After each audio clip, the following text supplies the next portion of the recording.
Hello, hello, hello, good people. Hello, good people. I am Dr. Hollie Kelly, and this is Dr. Kelly's perspective for... Is today Tuesday? Today is Wednesday. Yikes! Today is Wednesday, February 21st. Wednesday, February 21st, 2018. Okay, so I wanted to spend a few moments with you and give you a perspective of something my daddy and I were talking about last night. He is I would say a CNN junkie. That sounds a little rough, but he does. So we always talk politics and what's going on in our world. And so I just, in a conversation yesterday, we were talking about, or the other day, just talking about what in the world is going on with us. Thank you for all who are joining us. And, you know, when I wind it back down to what in the world is happening, I think it comes from me. I mean, there are a whole lot of answers out there, so I definitely don't have the answer. But I see it. Hey, Ty. Hey, Deb. I see it as an arrogance.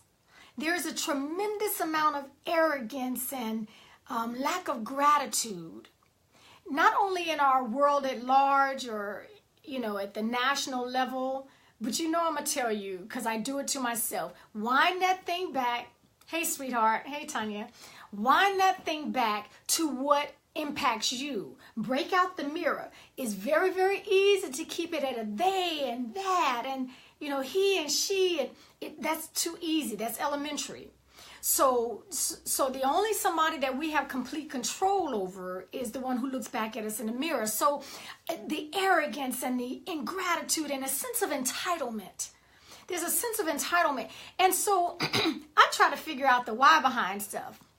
I really do. I try to figure out, hey, Scoop, I try to figure out the why behind things. And you may not agree with that, and I am cool with that. That's why this is called Dr. Kelly's perspective, okay? Because we all have our own. I think there is a lack of recognition that there is an almighty and sovereign God out there who who allows us and blesses us with abundance and blessing and the ability to even think straight, the ability to go and get wealth, and the ability, all of that comes from a sovereign God, a sovereign creator. And I think too often we have tried to put him in a little box. Just box him up nice and tidy. Box him up nice and tidy. And we pull him out on two occasions. We pull him out in case of emergency, like a flat tire. So when things go really haywire in our lives, then we get to praying, then we get to looking for God, then I need help. Okay, so in case of emergency, we pull him out, and the other time is perhaps we'll pull him out of his box on a Sunday or Saturday, whatever you call Sabbath. So for 3 hours a week, we pull him out and allow him to try to make us into this person that we should be, without relationship with him. And so I think that makes it easier to believe that everything I got, I worked for. I worked hard, and I got all these degrees because I was smart and I worked for it. I got this position because I worked for it and I knew the right people. And it just becomes easy to do that. And I think it leads us to a place of arrogance. So again, I am not looking at any political figure, any national figure, any athlete, any celebrity. I'm not looking at them because I have nothing to do with their lives, or you know, I just don't. I just don't have that influence. That's not my platform. My platform is in the mirror and anyone and everyone who is within my reach. I'm just going to ask us to check our arrogance, to check it. And even if you wouldn't see yourself, you know, if you were reading about somebody, you would never say, oh, yes, that's one of my best characteristics. Oh, yes, my arrogance. We would never say that. I mean, we got enough sense to recognize there's a disdain that comes with arrogance. If you've ever worked with an arrogant person, you know that is just like not... that can create a hostile work environment. work with someone who is arrogant. But I'm just asking for us to do a self-check. Run through our lives and see. Hey, Sherry. Hey, Sherry. Run through our lives and see where we have, even if we didn't talk it, but we've lived out some arrogance. Our actions were, it is toxic. Not cool. You're right, Deb. Where there's been an arrogance, where there's been a self-sufficiency, where there's been a lack of gratitude, a lack of recognition that everything we have, the breath in our bodies, the intellect to want to do better, the hunger for more.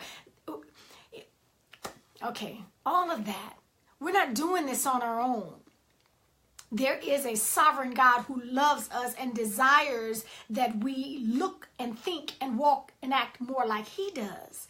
And so I'm just going to ask you to pull out the mirror on this one again today. Check your life. Now, if you're good, you have real relationship, and there is a generosity of spirit because you recognize everything you've got was given to you. If you're in that lane, then I'm going to ask you to keep on, rinse and repeat.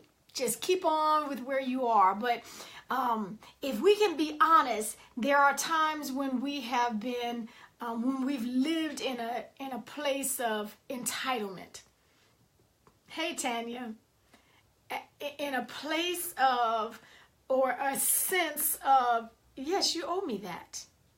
You need to do right by me because you owe me. I rate this. It's just, we can do better. I think it leads to a downfall. I don't have to think. It leads to a downfall sooner or later, because we have to bow and recognize that we ain't all that. It's not all about us. It is really not all about us. So, check your arrogance meter. And believe me, I say this to myself before I ever open my mouth and let it come out between my lips. I check myself on a constant, on a continuous. I have checkers in my life on purpose, intentionally. I allow the Holy Spirit to check me. I invite him to check me. It can't be all about us. So just check your arrogance meter, check your entitlement meter, and see where you stand. If we need to course correct, let's do that. Hey, Willie. So course correct where needed, rinse and repeat where we can do that as well. Until next time, take real good care of yourselves. Remember, it's the person looking back at you in the mirror that can make things better. Nothing changes until we change. Nothing gets better until we get better. Okay, until next time, please take real good care of yourselves. Hey, Miss Margaret.